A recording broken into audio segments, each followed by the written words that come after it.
Hello again. In the next video, Katharina Wiesmann from ZDF Digital, she's a live subtitler and will provide us deeper explanation on how terminology is managed and implemented in the specific context of TV broadcasting. I hope you will enjoy it. Hi, I'm Katharina Wiesmann. I'm working for ZDF Digital as a live subtitler, and my main working context is news, live broadcasting, television shows, sport events, and morning shows. When you receive a real-time intralingual subtitling work, when do you start preparing the terminology? It's at least 1 hour of preparation, but it's always depending on the subject. If it's a new subject, we have to find out everything about the terminology that could appear. We have to predict challenges that could come up, like unknown names or technical terms. From your experience, which are the main challenges when preparing and managing the terminology for your working context? And are there any specific areas, moments that demand a higher terminology preparation and management? It's difficult to know in which direction the show will develop. It happens that people change the subject and talk about something different, whatever is on their mind. If it's a political talk, you must know the background of the people who are going to be interviewed. So the terminology could change any minute, any moment, and ideally you know everything about the topic, or you know at least how to write it. Always expect the unexpected. Which information or documentation related to terminology do you receive or request from your customer? We need information about the topic. We also have to know who's going to be interviewed, who is going to be on the show. We have to know if it's a sport event, what kind of event it's going to be. Who are the athletics, who are the experts, who is the coach of the team, the whole package. We have to know everything if it's possible. Which sources and tools do you use to prepare and manage the terminology? Some information are provided to us by the customer, like scripts, and furthermore, we have access to certain editorial software which can contain extra information about the show, like any special terminology.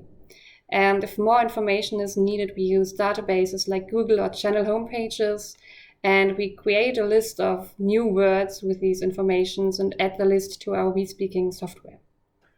From your experience, which are the more difficult types of terms to manage in real-time intralingual subtitling? We noticed that numbers are a main problem on the software. If you say 2015, the program writes 3 words, 2015, and not 2015. So you have to dictate precisely what you really mean. Also, names are a main problem. They can be difficult to pronounce, and there are names like Biden, the US president, and Biden, which is German for both, and they are spelled differently. Therefore, you have to train the WeSpeaking software in which case to use which term. Once the work is finished, do you update your terminology before the next work? Normally, we update the list before the work, so there will be no surprises. The program ideally already knows all the new terminology when the live show starts. If we notice during the show there are terms that the program doesn't know yet, we add them to the list. So afterwards, we don't have much to do with the terminology or the list of terminology. But in our office, all the WeSpeakers share the same list. So it's very important that the list is always updated, always filled with new material. So normally we do it before the show. If anything new comes up, we still update the list afterwards.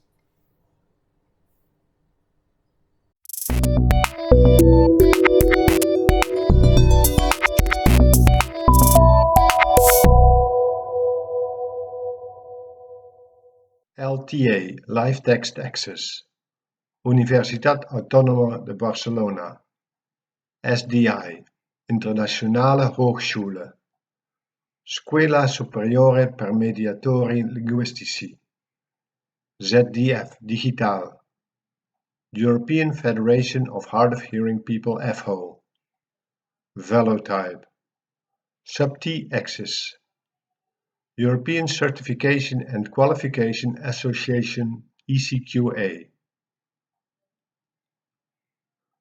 Co-funded by the Erasmus Plus program of the European Union.